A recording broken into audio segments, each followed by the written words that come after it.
Yo, what up? Match DFC Nation Modes episode 4. Yoi, kita kembali ke 16 besar Piala Dunia di Piala Dunia World Cup. Yang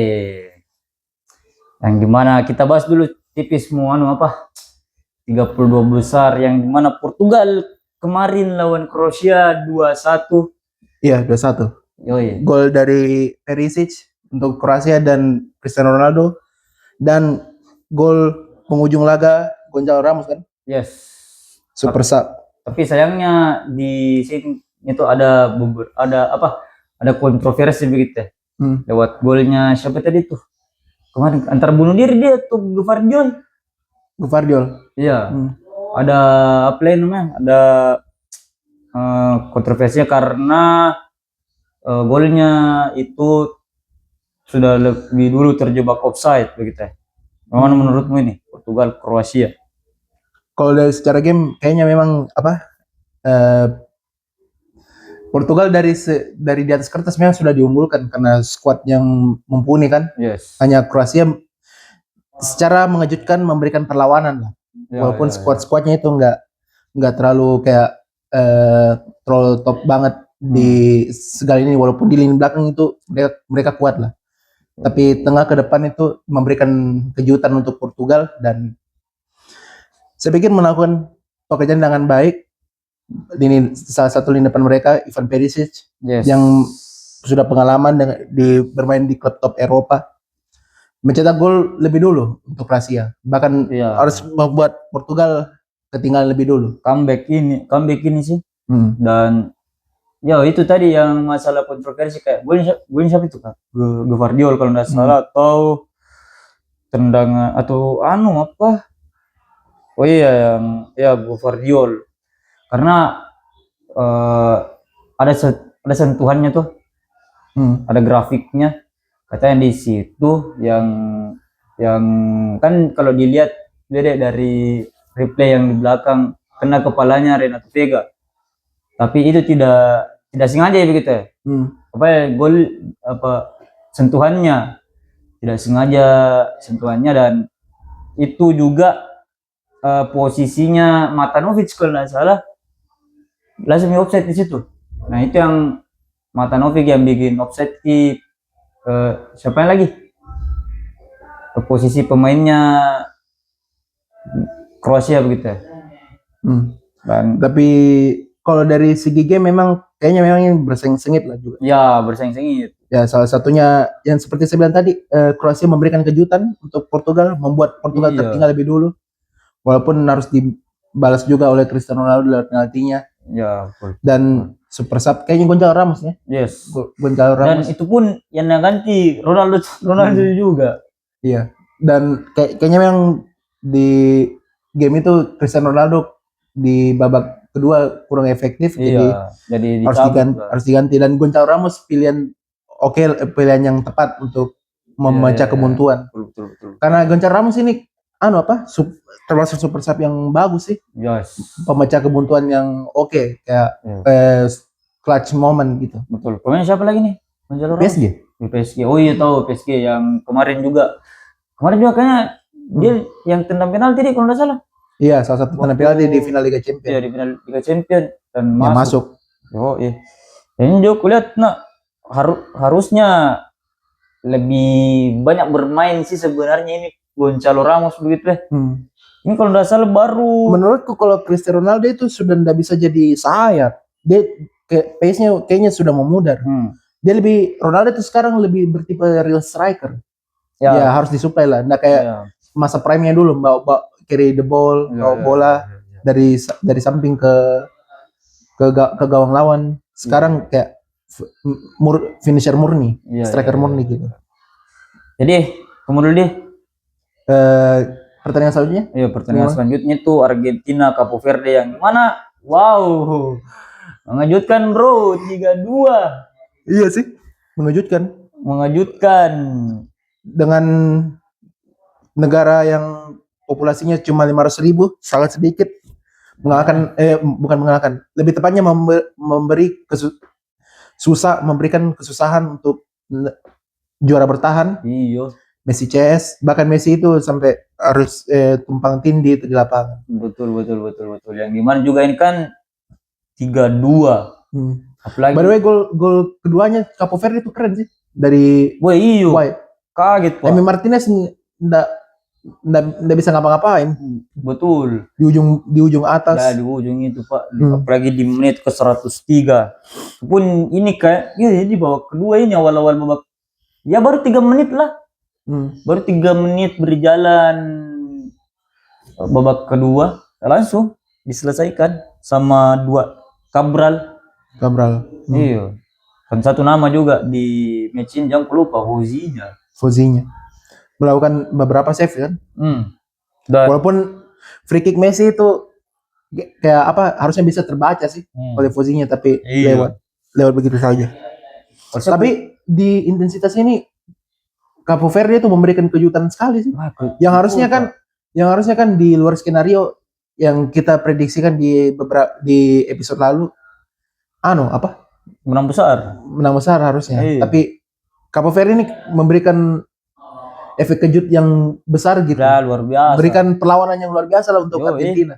Membuat Argentina ngos-ngosan di game ini. Gitu. Yang saya juga kulihat salutku sama Fozinya. Woi Fozinya, kau tahu?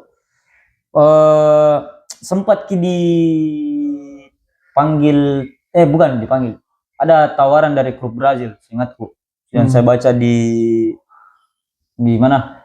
Di 433 atau Fabrizio Romano kalau tidak salah, ada klub Brazil yang tawari ini untuk main kembali begitu, karena kan Fozinya sebelum Piala Dunia tidak bermain di klub manapun.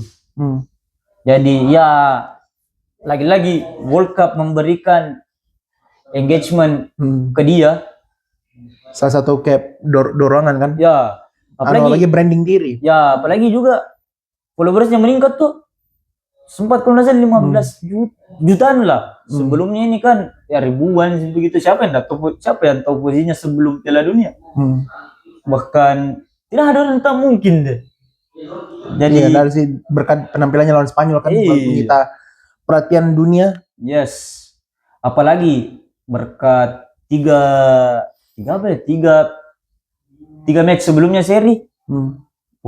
Spanyol, Uruguay sama menyusahkan tim besar sih itu sama Arab. Iya. Apalagi itu kan, apalagi yang waktu lawan Uruguay sih. 2 gol di situ Pak. Dari siapa lagi tuh? Enggak. 2 gol lawan siapa lagi nih? Uruguay. Dan setelah dicetaki Uruguay yang seperti ku bilang di episode lalu, gol siapa lagi nih kemarin yang cetak? Maksudnya? Dan Valverde yang shoot terus itu. Dan untungnya ditahan sama ini Fozinya. Ya respect lah sama Fozinya dan Capo Verde yang berhasil setidaknya mereka itu kalah terhormat lah. Tidak terlalu kalah bagaimana yang tidak kalah memalukan. Ya, tidak mereka menunjukkan harga diri yang tinggi. Bermain untuk memang untuk negaranya untuk pertama kali gitu. Ya. Dan berhasil sih menyita mata dunia.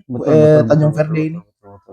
Fozinya di akhir game itu kayak melarang teman-temannya untuk sedih gitu. Ya, betul. Membangkitkan teman-temannya. Jangan kayak ibarat jangan bersedih. Kita ini bermain baik selama turnamen ini. Yes. Walaupun kalah sih, memang sudah kayak terbaca saja Argentina memang melakukan lebih tepatnya bukan melakukan segala cara, punya cara sendiri untuk ada cara tersendirinya begitu untuk comeback gitu. Dan Argentina memulangkan kembali Tanjung Verde ke benuanya. Terus ya kita lanjut ke babak 16 besar. Yang dimana banyak sekali kejutan di sini, bro. Kita ke babak 16 besar, guys. Yes. Kita bahas ke apa yang lagi? Menu utamanya begitu ya. Itu Kanada versus Maroko 3-0. Wih, Maroko ini tim mengerikan sih. Ya, satu momok lah. Ya. 2 edisi Piala Dunia ini momok. Betul. Dan gol-golnya tadi itu memang sistematis sih, beberapa sistematis. Ya. Kanada nggak bisa apa-apa. Saya kulihat Kanada itu Dan Kanada ini sempat menyerang di beberapa menit pertama. Dan terus kayak dibayang-bayang kegagalan beberapa peluang. Ya. Yang dimana Maroko hanya membutuhkan 3 kali pulang untuk cetak gol. Ya, itulah hasilnya. Selesai. Dan kayaknya ini Kanada memang kayaknya tidak bisa mengikuti pace Maroko. Ya. Bermain kecepatan, bermain apa lagi? Bermain apa namanya kalau counter attack. Ya. Dan ini saya juga kulihat counter attack-nya Maroko ini bahaya memang. Karena waktu lawan Brazil 1-0, enggak 1-1 kan sempat kan dari dari dari counter attack itu golnya Maroko. Dan yang bisa kulihat juga ya bahaya ini tim sih. Giant killer begitu ya. Apalagi waktu underrated bukan giant killer. Giant killer juga Pak, karena Portugal waktu 2022 kau ingat? 1-0. Dan yang bisa gak bilang tapi kalau dari menurut saya ini bukan giant killer, ini underrated saja. Menurut underrated. Tapi kalau kau menurutmu giant killer, tidak masalah. Iya, giant killer. Saya hanya bisa menghormati saja. Iya, betul. Dan gol pertama itu kayak terjadi sistematis, dan gol kedua dari siapa yang cetak lagi? Onahi. Iya. Golnya juga sih. Iya, apalagi dan satu nama yang menyita perhatian menurutku Yasin Bono sih. Iya, di game ini. Lagi-lagi. Kan dibilang beberapa menit pertama itu karena itu sempat menyerang. Ya. Tapi gagal terus, dibayang-bayangin terus kegagalan. Dan salah satu alasan kegagalannya karena dia itu cetak gol ya Bono. Ya, kayaknya dia itu kayak di penampilan tadi tuh penampilan 16 besar ini melihat Yasin sih, kayak Yasin. Ya. Bos, serius? Lebih tepatnya Yasin. Yasin. Black Spider. Ya, kalau kau nggak tahu itu siapa, kipernya. Tapi ini Bono masih layak sih bermain di Eropa. Dan cocok untuk jadi kiper utama. Ya, betul.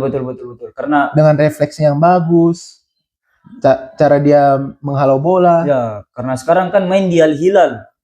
Setelah diboyong dari Sevilla 2023.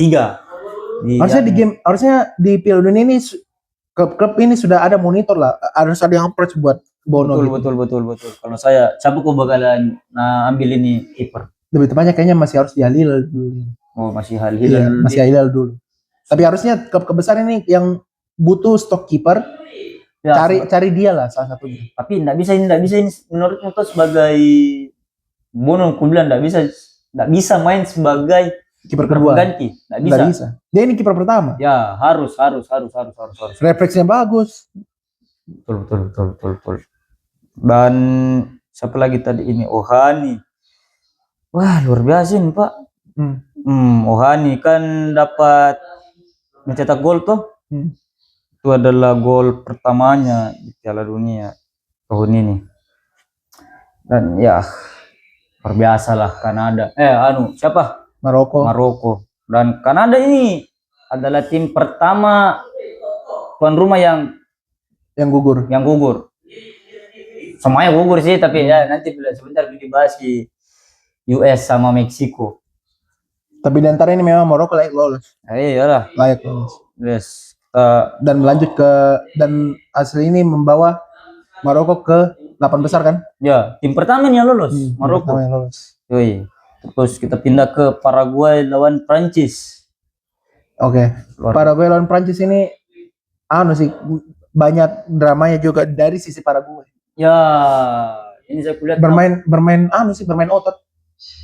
Tapi di game lawan Jerman itu tidak kelihatan sih. Mereka itu bermain lebih enjoy dengan bola di kakinya. Kayaknya memang kalau saya sedikit tarik saja perbandingan Paraguay Jerman dengan Paraguay Prancis. Ya. Prancis ini tahu harus bagaimana kalau sudah pegang bola. Jerman tidak tahu. Iya. Jerman itu sekali lagi kelemahannya di beberapa edisi Piala Dunia. Urgensi untuk menangnya nggak ada. Ya. Beda dengan Prancis. Prancis itu kayak edisi Piala Dunia di 2018, 22, sampai 2018, 22 sampai ke tahun ini 2026 Piala Dunia. memang kayaknya all star semua itu pemainnya. Yes. Tahu pegang bola, tahu mengatur tempo dari Adalah belakang ke depan. regenerasinya Prancis begitu. Dari 2018, 2022 ke 2026 Iya, kayak. dan itu berjalan. Iya, belum ada kayak dibilang. 2022 itu Saliba itu jadi cadangan Prancis Ya, di Piala Dunia. yes. Dan Betul. sekarang jadi starter. Bagus. Apakah, jangan lupa pertanyaanku, apakah adanya Mbappe mempengaruhi cara mainnya Paraguay begitu? Karena kan yang kulihat di sini pasti Mbappe Jadi yang main marking. Iya. Kalau saya memang iya salah satu alasannya, tapi tidak menutup kemungkinan harus menjaga Mbappe tok saja. Ya Dembele ada, Due, Olise. Bahaya itu 3. Kayaknya 3 ini memang kekuatannya itu cari ruang dan pace, kecepatan. Yes. Dan ini kayaknya salah satu alasan untuk Paraguay tidak bermain soft gitu. Bermain kasar untuk menjatuhkan lawannya lah. Karena itu salah satunya untuk menghentikan trio pace Prancis ini. Dan pada akhirnya berakhir pas penalti. Katanya Paraguay ini kena 30 foul, tapi tidak ada satupun yang kartu. Dari mulut Cherki sendiri, dari wawancaranya Cherki. Berapa tadi? 30 foul, tapi tidak ada satupun berbuat kartu. Bahkan kartu kuning tidak. Wah iya sih kan. Maka dari itu dibilang Paraguay ini laki sih ini. Iya. Tidak bermain dengan 10 orang gitu. Ya. Iya, enggak ada. Ternyata enggak ada, Pak. Iya, 30 foul. 30 foul. Jadi bisa dibilang lah, kayaknya ini Paraguay memang intensitas menangnya ada, tapi caranya untuk menang melawan Prancis ini tidak punya. Ya, jadi mereka hanya bisa menghentikan lini serang Prancis saja dan berharap gol jatuh dari langit kayaknya kalau bermain seperti itu. Dan Mbappe juga ini yang kulihat jadi pemain yang ke 150-nya Prancis begitu. Gol ke 150-nya Prancis di Piala Dunia. Lebih banyak Brazil, dan Jerman dan Argentina di seluruh kompetisi.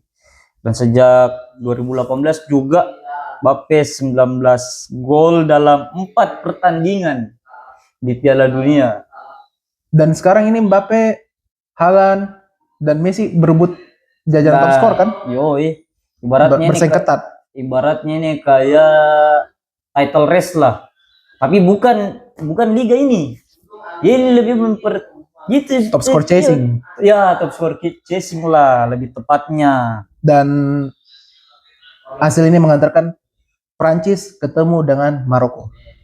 Waktu di 8 besar. Iya. Oh itu Prancis lawan Maroko. Nah, ini yang mau dilihat ini karena nantilah kita tidak bocorkan di sini. Kita simpan materinya. Iya. Mengantarkan sekaligus Prancis Paraguay mengantarkan Prancis ke 8 besar ketemu dengan Maroko. Dan balas dendam nanti. Iya. Nanti dibahas. Terus Brazil versus Norwegia. Wah, ini epic. Ini game yang drama sih.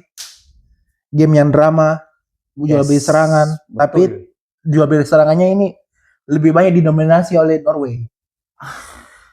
Padahal ada momentum di game ini Brazil Norway, padahal ada momentum pertamanya tuh Brazil bisa mengalahkan Norway loh. Betul. Kalau Bruno Guimaraes penaltinya masuk. Yes, sama beberapa peluang dari Endrick ini. Itu kalau Endrick kayaknya tuh ada. Endrick maksudnya kalau Endrick itu kayaknya dia itu spesialisnya ball carrier sih. Dia nggak cocok jadi di supply. Betul. Apalagi kayak gaya mainnya waktu di Madrid. Dia itu lebih. Sekarang info, Martinelli itu bisa jadi striker loh. Kok enggak dicoba sih? Iya. Martinelli itu bisa jadi striker. Dipasang kayak nomor gelandang ya, gelandang serang itu Martinelli. Iya. Dan Vinicius juga enggak berkutik, Pak.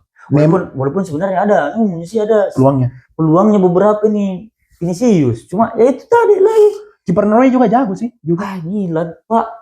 Save-nya. Penalti digagalkan. Ada kayaknya juga dari Kunya kah atau bagaimana? Kunya juga digagalkan. Kunya justru kenapa pemain-pemain yang punya intensitas serangan tinggi Kunya itu diganti. Iya. Udah tahu nih kayaknya nih Carlo Ancelotti kayaknya game manajemennya itu nggak terpakai sih di Brazil ini, terlalu memfavoritkan kayak bekas-bekas pemain Madridnya gitu. Iya. Cuma banyak juga sih pemainnya siapa Brazil ini yang cedera kayak Rafinha, siapa lagi tuh kemarin? Rafinha cedera tuh. Dan susah lagi. Dan agak sulit sih. Dan gol pertama itu dicetak oleh Norway, yaitu Erling Haaland. Gol sundulannya. Gabriel tidak bisa apa-apa. Padahal dua ini sering ketemu di IPL. Harusnya dua ini sudah tahu, dua-duanya sudah tahu masing-masing kelebihan-kelemahannya sendiri. Ternyata Erling Haaland harus mengalahkan lagi. Betul. Gabriel hanya talantung. Keren sih crossingnya itu. Di tiang jauh. 2 pemain di IPL dikalahkan sama Haaland, Gabriel sama Alisson. By the way, crossingnya bagus sih. Dan di tiang jauh. Dari siapa ini yang pertama? Sheldrup. Andreas Sheldrup yang pemainnya Benfica ini. Enggak Pak, 2 umpan dari dia semua, dari Sheldrup semua. Dan ya bisa tapi kayaknya itu work rate gol kedua itu kayaknya lebih ke Haaland sih. Dia PD-nya dia tenang dari situ tapi tetap masuk.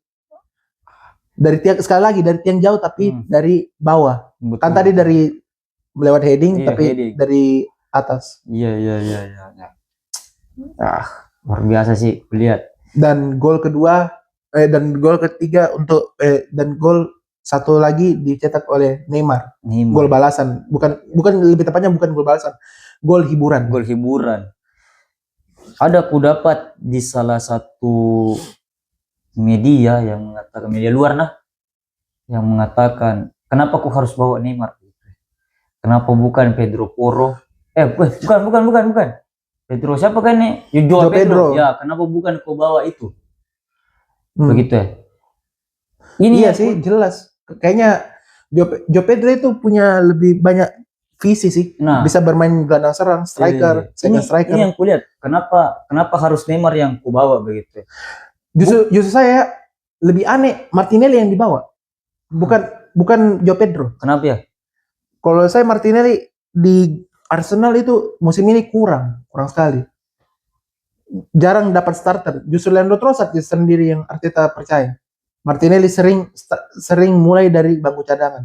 Kaget. Kok Pedro enggak dibawa kalau Martinelli dibawa? Tapi saya yang kupertanyakan Neymar aja. Karena langganan cedera. World Cup ini menghadapi bukan dibilang kayak laga perpisahan Neymar untuk terakhir. Sedih sih di full time dia tuh nangis. Itu yang kupertanyakan dari Ancelotti, kenapa harus dia begitu ya? Sempat juga Neymar bersih tegang dengan Odegaard.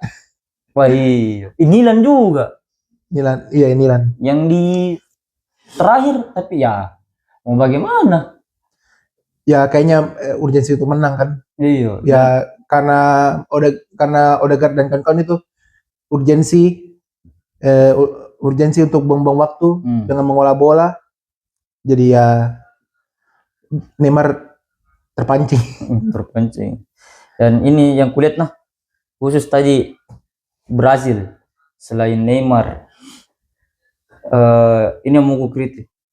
Tidak bisa main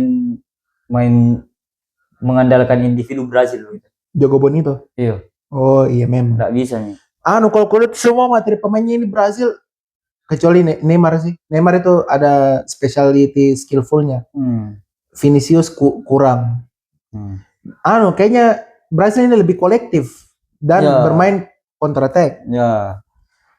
Jadi nggak cocok. Jadi nggak ada kulit Jogo Bonito di situ.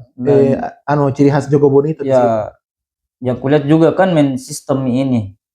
Enggak bikin pertanyaanku. Ulangi. Ganti Pak. Menurutmu pemilihannya Ancelotti sebagai pelatihnya Brazil cocok atau tidak? Kalau menurutku dari segi squad ada pasti yang nggak cocok sih. Tapi pasti beberapa tim itu mau membawa pemain terbaiknya, dan kayaknya Joe Pedro itu kekurangannya. ya. Gitu. Apalagi sudah memberi dimensi yang baru lah. Apalagi waktu tahun lalu itu sempat ikan juara Piala Dunia antar klub. Iya sih. Oke, kita lanjut. Dan kita tutup pertandingan Brazil Norway, di mana Norway melaju ke 8 besar. Yes. Dengan skor 2-1 mengalahkan Brazil, memulangkan Brazil. Dan kita ke Meksiko Inggris 3-2. Ini match penuh drama juga. Sebenarnya saya yang kudukung 3. Spanyol, Argentina sama Meksiko. Kenapa dukung Meksiko? Satu di pemain yang kusuka di sini. Guillermo Ochoa, sayangnya enggak pernah main. Saya yang bertanya Kak. Kalau saya ada kayaknya tuh gelandang Meksiko yang lagi mengejutkan itu, yang umur 17 tahun itu. Siapa itu? Kalau enggak salah namanya Moro, kalau enggak salah. Mora. Iya tahu Gilberto Mora. Gelandangnya itu. Muda 17 tahun kalau salah. Iya. Menyita perhatian dan rilis klausul dari klubnya itu cuma 10 juta euro. Murah itu, Pak. Untuk apa lagi? Kalau ada yang mau comot, lumayan banget sih itu. Iya. Yang membuat Meksiko stabil ya dia itu. Mora. Betul. Dan di game ini, kembali ke game ini, Inggris Meksiko. Golnya Bellingham itu 2 mengejutkan sih. 98 detik. Iya, 2 menit. Hampir 1,5 menit ya? Iya, 1,5 menit. 1,5 menit. Umpan gol pertama itu dicetak Bellingham. Asis dari Bukayo Saka, hasil dari kayaknya starter tidak ya? Tidak kayaknya. Declan Rice dan Bukayo Saka melakukan Declan Rice, Saka melakukan kombinasi, Saka mengirim crossing, Bellingham menyambut. Betul. Dan yang kulihat juga Bellingham, sorry to say, memang fansnya Barca, tapi kuakui jago pemain, Pak. Tidak bisa skillful ada. Dia itu skillful, jago cari ruang, fox in the box. Betul. Untuk gelandang dia tuh tajam sih. Iya. Tajam. Jago cari ruang. Dan gol kedua Bellingham juga. Ini apa? Kayak gelandang rasa striker begitu. Yang kulihat dari siapa? Dari ini Bellingham. Dan gol kedua dan gol balasan dari Meksiko datang di penghujung laga babak pertama. Iya, Jimenez. Itu malah. Bukan. Quinones. Iya. Mengejutkan Pickford itu. Iya, apalagi Pickford nggak sadar itu bolanya ada di ujung gawang tiang kedua kayaknya itu. Iya. Dan masuk tiba-tiba. Keras Pak, keras tendangannya. Dan bisa Kak bilang ini bukan tendangan umpan, bukan dia yang cetak begitu. Bukan ngasisnya Jimenez, pada saat yang dia tendangan bebas pasti. Bukan. Dan ini yang kulihat Quinones ini bisa dibilang superstarnya, bukan superstar sih, pemain bagusnya dari siapa lagi? Dari Meksiko ya. Total ada berapa? 4 kayaknya dia cetak di tahun ini bersama Meksiko. Aku cari ke beda. 5 gol dari sekarang. Cukup tajam sih. Dan gol selanjutnya itu ada Inggris. Yes. Dicetak oleh Harry Kane dari titik putih. 5G ternyata Quinones. Lanjut. 5G ya. Tajam sih. Lumayan bagus statistiknya. Ini saya kulihat Harry Kane. Sebenarnya tajam. Ini salah satu striker yang komplit juga di Eropa untuk di era modern saat ini. Ya. Ini kayak lebih ke pemilihan timnya sih sebenarnya. Kenapa harus ke mana lagi? Di klub di Spurs begitu berapa tahun? Harusnya ini pemain bisa main di finisher ulung sih itu. Iya. Harry Kane dimanapun dari sudut di depan gawang kayaknya itu ini orang memang serius untuk cetak gol. Dan persentase golnya depan gawang itu tinggi. Betul, betul, betul. Apalagi, Harusnya, apalagi di titik putih. iya, harusnya ini Harry Kane bisa main di City. Kalau Hmm. Pep mau, tapi Hmm. Pep enggak. Pep kayaknya enggak. Dan gol kedua Meksiko sekaligus gol penghibur datang dari titik putih juga, dari Raul Jimenez. Dan Raul Jimenez ini memang jago juga dalam penalti. Yes. Tidak kalah jago oleh Harry Kane untuk sebagai penggemar IPL. Raul Jimenez sih jarang gagal di titik putih. Bisa dibilang ini kayak balasannya begitu ya. Iya. Dan cukup membenamkan Meksiko sebagai tuan rumah Ya. dengan skor 3-2 Inggris. Betul. Inggris melaju ke 8 besar. Nah, pertanyaannya yang paling besar itu, is it coming home atau tidak? Waduh. Itu masih misteri sekali itu. Sangat misteri. 2018 sebenarnya bisa mereka. Cuma di lawan Kroasia kalah ya. Di menit-menit akhir kalau tidak salah. Apalagi kalau dia pas ke Sterling itu waktu lawan Kroasia, mungkin dia kalahkan Kroasia itu. Iya. Kalau Harry Kane pas ke Sterling di peluang terakhirnya, mungkin Kroasia dikalahkan oleh Inggris. Ternyata harus pulang juga. Tapi kalau saya yang kulihat di sini, untuk semifinal. Untuk semifinal. Kalau dari prediksimu? Dari prediksiku. Tapi kalau kamu karena lawannya selanjutnya ini berat loh juga. Iya. Norway. Jadi enggak jago dulu menurutmu. Kan saya tadi bilang untuk semifinal. Sampai mana Inggris tahu menurutmu? Ini Norway bakal memberatkan sekali di Inggris ini. Apalagi bisa saja nih Inggris kalah lawan Norway. Kalau menurutku. Apalagi dari segi intensitas Norway ini lagi tinggi-tingginya. Betul. Apalagi nanti ini. Duel yang sangat dinanti-nanti. Harry Kane versus Haaland. Betul. Sama-sama pas di depan gawang, sama-sama bagus dalam finishing. Sudah. Saya ketemu nanti. Sampai adu penalti kayaknya deh. Ada penalti ya? Iya, kalau saya kulihat. Dan kita ke game selanjutnya. Yes, Portugal Spanyol 0-1. Duh, ini aduh. in the end ini pertandingan sedih sih. Sayang banget sih Cristiano Ronaldo harus pulang lebih cepat di tangan Spanyol lagi. Tempat dia bermain loh. Dan asal tahu di 2010 Portugal juga kalah lawan Spanyol. Dan fun fact-nya di tahun itu Spanyol juara. Luar biasa memang. Spanyol itu dibandingkan dengan Portugal jauh loh gap squadnya.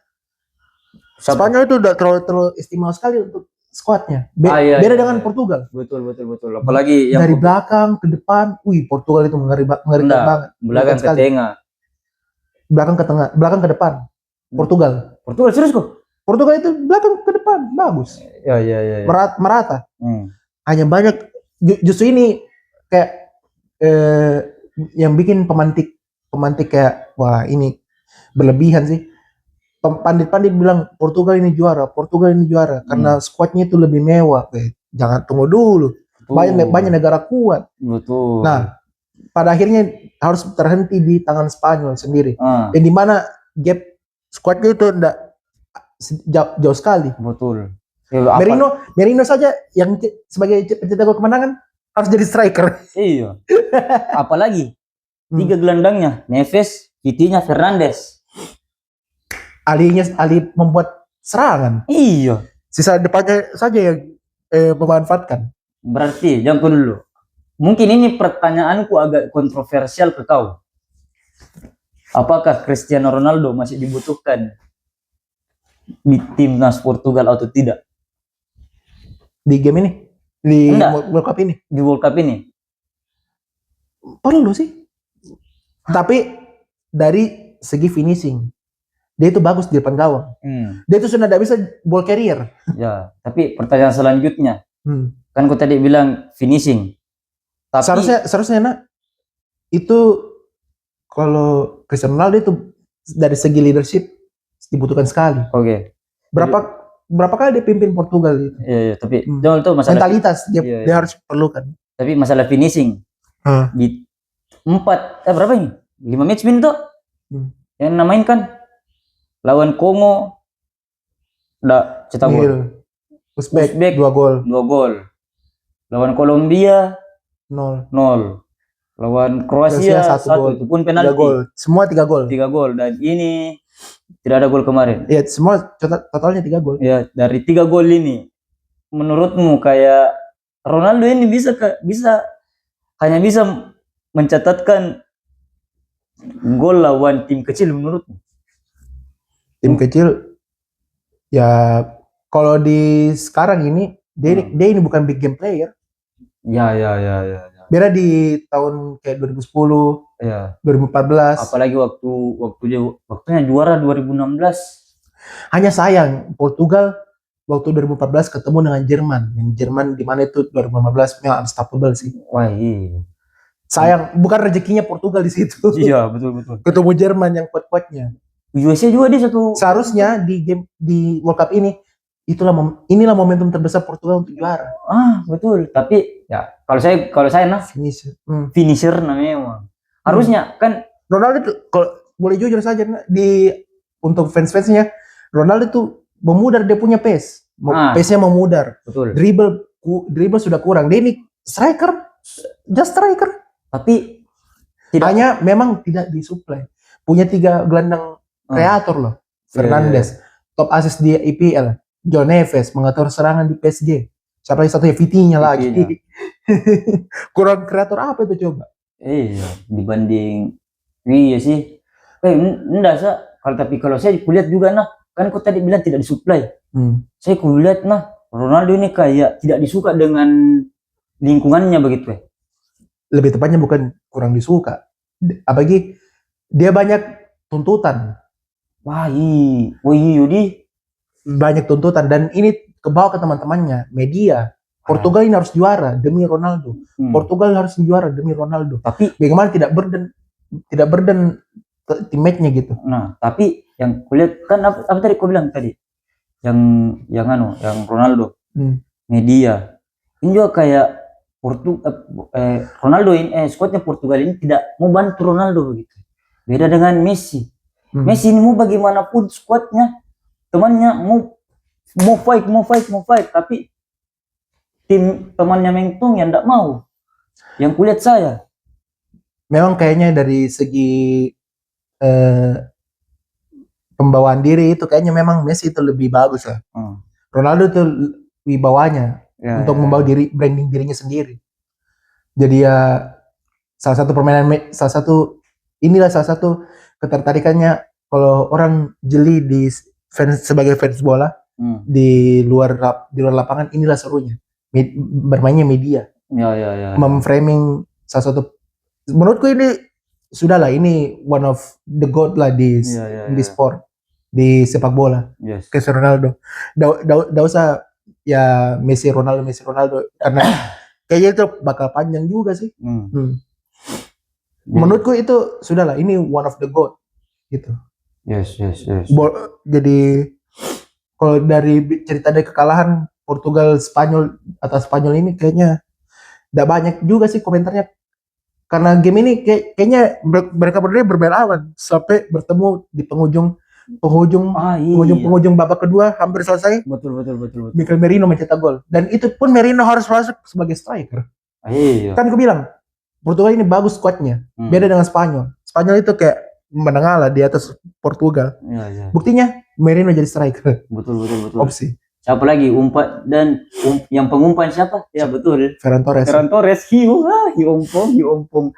Ini saya yang kulihat nak kayak ada salah satu kalau nggak salah peluang itu di depan gawang dia tidak boleh tuh. Si Ferran. Kayaknya memang Ferran ini cocok jadi sih versatile lah, salah satu pemain versatile.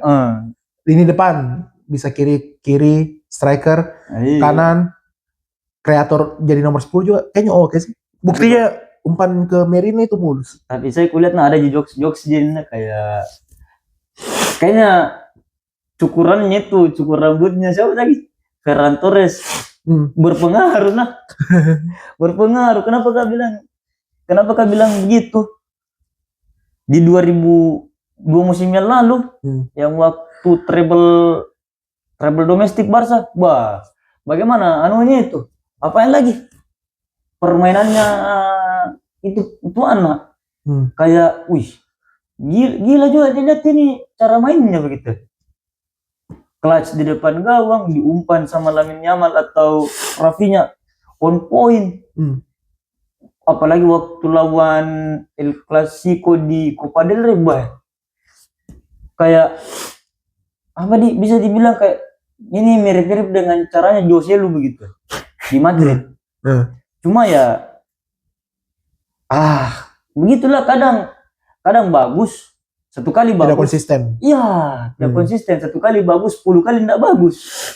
Itu aja yang kulihat dari siapa lagi? Dari Ferran Torres begitu. Dan hasil ini membenamkan Portugal langkah selanjutnya. Dan dari hasil gol dari Mikel Merino di penghujung laga, Spanyol melangkah ke 8 besar. Sebenarnya ini kalau coba sedikit, ini hasilnya tak terduga sih. Harusnya kayaknya Portugal lebih unggul di sini. Tapi Spanyol tidak membenarkan itu sih. Betul. Dan ini juga Unai Simon, sorry to say, untuk fansnya Spanyol di luar sana, saya juga tidak setuju begitu bahwa ini orang harus harus starter. Masih ada Raya yang lebih bagus di IPL. Dan ada Garcia juga bagus di mana lagi? Di Barca. Apalagi kita ini dua-duanya fans Arsenal, fans Barca, yang bisa dibilang kiper lebih bagus begitu ya. Tapi yang kulihat di sini Unai Simon kayak bungkam media begitu. Apalagi dia baru-baru ini kayaknya kalau dari segi De La Fuente itu data apa yang diinginkan dari Unai Simon yang sehingga tidak memilih David Raya atau lawan Garcia sih. Iya. Kayaknya memang alasan taktik ini. Ya. Murni alasan taktik. Oke lah, bisa kita mengerti. Ya. Saya juga mau sedikit lah tentang Joan Garcia. Ini pemain baru patahkan apa lagi? Rekor clean sheet-nya Casillas. Udah tahu berapa menit, pokoknya dia mematahkan rekornya begitu ya. Ya harusnya itu sebagai referensi. Iya, dan ini kalau tidak salah Spanyol belum kebobolan dari sejak lawan Maroko. Kayaknya memang backline yang membantu. Nol kan di situ. Iya. Waktu lawan Maroko. Di Piala Dunia 2022. 2022? Iya, 0 situ. Lupa sih. Ya, 0 sih. Ya, 0 di situ. Terus ya itu tadi yang kau bilang. Mungkin alasan taktik begitu. Alasan taktik. Kita tidak tahu, memang jago di klub, tapi belum tentu bagus di tim nasional. Tidak bagus di tim nasional begitu. Jadi yang kulihat lihat dari Joan Garcia ya, bukan Joan Garcia, siapa lagi? Unai Simon. Nabungkan semua media ini. Bahkan fansnya Spanyol. Begitu. Yang bilang, lebih baik Raya, lebih baik Joan Garcia. Atau mungkin Alex Remiro kalau dipanggil. Tapi kan, ya, iyalah, Joan Garcia, siapa? Simon ini, ya sekali lagi, membantahkan stigmanya orang. Oke dah. Kita pindah lagi dah. Kita tutup. Portugal lawan Spanyol yang 1-0 dimenangkan oleh Spanyol begitu ya. Kita pindah ke AS lawan Belgia. Kalau game ini sih, kalau dari sisi taktikal memang kayaknya Amerika tidak punya persiapan. Tidak punya persiapan untuk menghadapi yang punya pengalaman pemain bola dari Eropa, harus ketemu lagi salah satu tim yang dimana Belgia itu dipenuhi dengan pemain-pemain yang bertalenta di Eropa. De Ketelaere, jangan lupakan Lukaku dan Trossard yang baru memenangkan IPL, yang tahu betul bagaimana harus cari celah untuk mengumpat. Dan De Ketelaere keren sih. Dan jangan kau lupa juga Courtois, yang dimana ini sebenarnya pemain yang tidak bisa tidak bisa ku apalin namanya. Susah untuk dibobol. Iya, salah satu one of the best goalkeeper lah. Luar biasa ini Courtois. Dan gol pertama itu dicetak oleh Catalara. Habis itu dibalas oleh Tillman kan? Iya, Malik Tillman kalau tidak salah. Ya, Malik Tillman yang pemainnya Bayer Leverkusen. Dan yang kedua dicetak kembali oleh De Catalara. Terus terakhir itu Lukaku. Wah, Lukaku ini fun fact nah. 4 game terakhir di Piala Dunia selalu cetak gol. Luar biasa ini pemain. Baratnya kayak lebih baik jadi super sub begitu ya. By the way, badannya Lukaku itu kekar sekali. Iya. Itu kalau di futsal itu kayak pivot nah. Kayak siapa gak di pemain futsal tuh? Syahidan Salubis lah. Kalau kau tahu, kalau kau ikuti futsal, dia tuh bagus cara putar-putarnya. Apalagi pivoting itu sarana cara golnya. Iya memang sih. Kaki weak footnya lagi dia pakai. Ya. Sama Van Aken di gol ketiga. Iya, gol ketiga blunder dari Amerika sih. Iya. Kipernya terlalu maju. Backnya salah langkah juga. Ya. Dan ini sebagai karmanya. Lebih tepatnya bukan karma. Lebih tepatnya ini salah satu kayak gambaran untuk Donald Trump. Satu pemain itu tidak mengubah satu timnas untuk menjadi bagus. Betul. Apalagi ada satu case lah. Ini kayak berbau politik, tapi melibatkan di Piala Dunia. Tapi nanti kita bahas tersendiri di next episode tersendiri. Yes. Dan hasil ini menurutku memang sih kalau Amerika bukan kejutan. Ini menandakan juga Amerika itu kayak bukan industri yang serius di sepak bola. Menurutku. Tapi tidak memungkiri punya pemain yang bagus. Ya. Pulisic ada yang bermain di Eropa dari sejak awal karir. Tillman bermain di Leverkusen juga bagus. Iya. McKennie juga. Tapi ini yang heran karena kenapa Sergio Des main di sayap begitu. Tapi main di bek kiri. Main di pemainnya Barcelona itu. Mantan pemainnya iya. Pulisic ya ada. Sebenarnya sih kalau mau dibilang Amerika enggak bagus amat enggak. Tetap ada pemainnya begitu yang. Ada pemain marine lepasnya lah gitu. Ya, kayak Tyler Adams. Hanya memang kayaknya itu environmentnya itu di timnas Amerika tuh enggak ada untuk berurgensi untuk menang di sepak bola. Betul.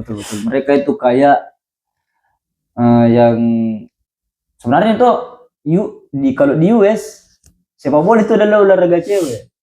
Kenapa gak bilang begitu? 4 kali juara US di Piala Dunia Wanita. Bahkan Brazil pun tidak pernah juara kalau tidak salah, seingatku. Gelar kedua itu kalau di cewek kayak Norwegia deh, tapi sudah nih. Tebas di Piala Dunia pria gitu. Di USA. Dan hasilnya ini tentu saja membuat USA terdiam di rumahnya sendiri. Betul. Di hadapan berjuta-juta warga USA. Yes. Hasilnya cukup mengecewakan, 4-1 lagi skor telak. Mengantarkan Belgia ke 8 besar. Betul. Dengan skor 4-1. Dan no problem juga sih tanpa siapa lagi? De Bruyne. Dan Trossard juga ini yang jadi pemain ketiga yang cetak 2 gol dan 2 assist. Trossard berpengaruh sih di Belgia ini. Iya. Memberikan kontribusi yang bagus lah. Sejak Eden Hazard sama Jan Koelemans di 1982.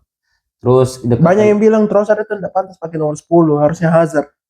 Tapi menurutku ya nomor punggung itu tidak usah pedulikan lah. Enggak, Hazard juga umur berapa? Tetaplah.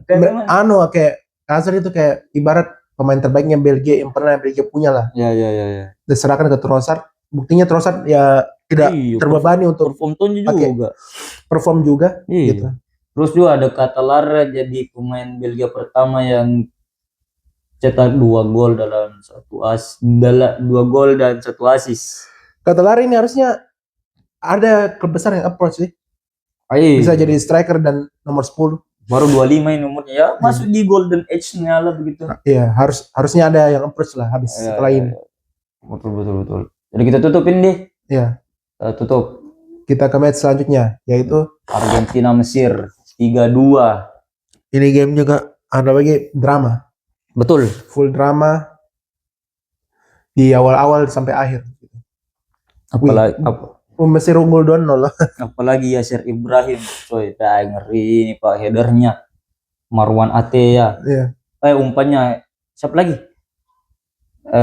Marwan Ateya, wow, luar biasa. By the way, golnya Messi itu keren sih. Yang gol kedua, Iya, dari corner. Wih, ke anu loh apa? Gak ada yang terduga Messi di situ.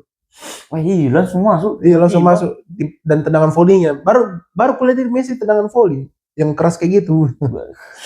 Ngeri. Dan penaltinya juga gagal. Iya, gagal. Jadi ada plus minusnya di situ. Iya. Apa deh ini kayak bagaimana ya? Setidaknya Mesir ini kayak memperlihatkan perlawanan lah gitu.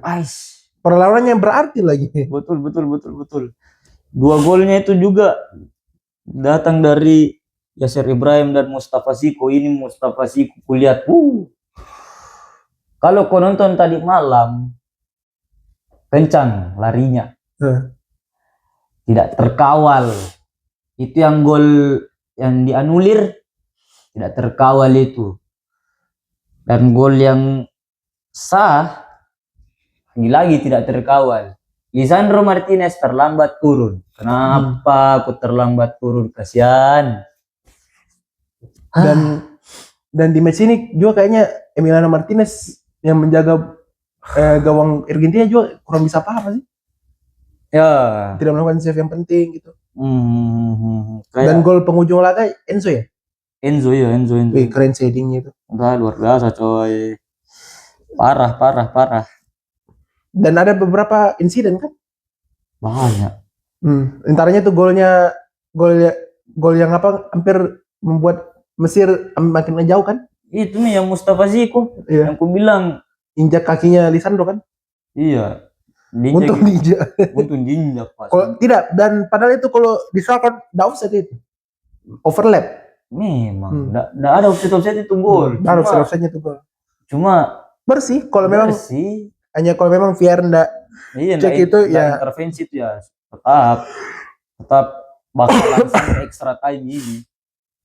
Kalau kau lihat dan ya ada beberapa pergantian di situ nah. Lautaro Martinez sama Nico Gonzalez, Montiel, Medina sama Otamendi. Yang kulihat juga nah dari Nico ini yang apa tadi? Nico. Khusus Nico Gonzalez dengan Lautaro. Nico ini kalau tidak salah ada kontribusinya di entah itu gol pertama atau gol kedua begitu seingatku. Bagus ini tuh pemain. Nico Gonzalez. Iya, cuma ya jarang sih kayaknya. Apa bukan jarang? City kan? Oh iya sih, bukan City, itu bukan. Nico Gonzalez itu yang pernah main di Barca begitu. Nico Gonzalez ini pemainnya Juve. Ibarat yang main di Juve. Jarang juga sih kayaknya main. Pernah sih juga nonton Juventus atau Serie A. Jarang jadi Ndakutoki bagaimana kualitasnya ini. Iya, dari profiling gitu. Ya. Dan Lautaro bro. Yang umpan ke Enzo. Nggak kusangka sih dia punya skill crossing bagus kayak gitu. Iya, saya kaget. Padahal ini Lautaro jagonya cari ruang dan membuat ruang untuk dirinya sendiri dengan bola gitu. Iya. Tapi second striker yang ulung gitu, false nine yang ulung gitu. Iya. Oh iya, kemarin melebar gini. Melebar kemarin. Dan siapa lagi tadi? Oh iya, ini saya kulihat nah. Messi ini tuh 2 assist. 2 gol, 1 assist 1 gol. Dan dia juga apa lagi namanya? Top skor Piala Dunia dan top skor sepanjang masa Piala Dunia. 20 gol sudah dicatatkan beliau gitu. Beda 2 dengan Mbappe. Ibaratnya ini Messi itu sudah menghadapi dengan CR gitu. Saatnya di negara ini Messi lawan Haaland dan Mbappe. Ini yang kulihat nanti sekarang ini. Tapi itu kemungkinan kalau rekornya Messi 20 gol dan apalagi amit-amit ya kalau Argentina kalah lawan Swiss nanti, bisa gak bilang bukan Messi yang jadi top skor sepanjang masa Piala Dunia, tapi Mbappe. Karena kan Mbappe kan 18 gol sejak 2018. Menurutku masih bisa diburu sih. Iya. Sampai ya kita lihat lah sampai di mana ini Argentina, Norway sama siapa lagi? Prancis di Piala Dunia kali ini begitu. Dan pertandingan selanjutnya Kolombia Swiss yang yang dimenangkan Swiss 4-3 lewat adu penalti ya. Ya. Davinson Sanchez dan Akanji masing-masing jadi eksekutor. Yang kuingat itu back tengah. Banyak back tengah yang gagal jadi ambil eksekutor penalti. Betul. Memang kayaknya nggak cocok masuk skema penalti itu untuk back tengah. Enggak. Terlalu banyak terbiasa ambil crossing. Terlalu banyak ambil clearance gitu. Terlalu beresiko. Sudah tahu back itu kayaknya jarang ada punya tendangan bagus. Terlalu banyak ambil clearance. Ya. Jadi tendangannya selalu ke atas sih. Jonathan Tah. Contoh paling baru saja waktu final Liga Champions Gabriel. Apalagi sih enggak ada kayaknya. Davinson Sanchez itu back tengah. Akanji back tengah. Itu membuktikan sih. Membuktikan bahwa kalau dari Kolombia Swiss ini alot sih. Betul. 0-0 sampai harus dibawa ke penalti. Ya. Tapi Swiss dengan Gregor Kobel lebih tahan lebih lama di adu penalti, jadi ya Kolombia harus pulang. Itu lebih Kieran Timber apa posisinya? Kieran Timber itu fullback, center back, all around. Siapa tadi yang kau bilang? Kieran Timber atau Quinten Timber? Kieran. Ya. Gelandang itu. Oh, gelandang dia. Iya. Dan bisa dibilang ya hanya satu sih tim di Piala Dunia yang mulus adu penaltinya begitu. Tidak ada apa namanya? Tidak ada gangguan. Tidak ada hambatan. Siapa itu? Mesir. Dan berhasil itu tadi juga berhasil bikin repot Argentina. Tapi kita bahas lagi kembali ini apa? Kolombia Swiss. Alot sih. Sampai harus dibawa ke adu penalti. Tapi dan Swiss lebih unggul lah. Iyalah. Karena menurutku memang ada faktor Gregor Kobel. Gregor Kobel ini bagus tahan penalti. Betul. Dia jago ini sih. Kipernya Dortmund. Jago. Masih di Dortmund dia kah? Setahu di Dortmund sih. Oh ya masih. Dan saya dibilang Swiss ada juga menurutku Swiss di kompetisi ini sih agak belum ketemu negara besar ya. Belum juga. Dan selanjutnya di 8 besar harus ketemu Argentina dan ini ujian besarnya. Ya betul. Swiss kemarin siapa lawan di 32 besar? Wait. Oh Aljazair, iya. Belum dapat tim-tim yang lebih menantang lah. Iya menantang lah. Dan di 8 besar mereka sudah lolos melawan Kolombia, harus ketemu Argentina, raja terakhir. The champion, juara bertahan. Betul. Dan ya bisa gak bilang sulit ya. Dan masih ada kayaknya deh. Mungkin itu saja. Oh iya, ada jargon baru kayaknya. Apa Gastoko? Kayaknya bagus kita menurutmu kalau bikin slogan tuh football never stop. Oke sih. Keren. Jadi kita tutup match Nations Mode kali ini. Saya agak Denny HDFC di Nations Mode. Pamit undur diri. Football never stop. Ciao.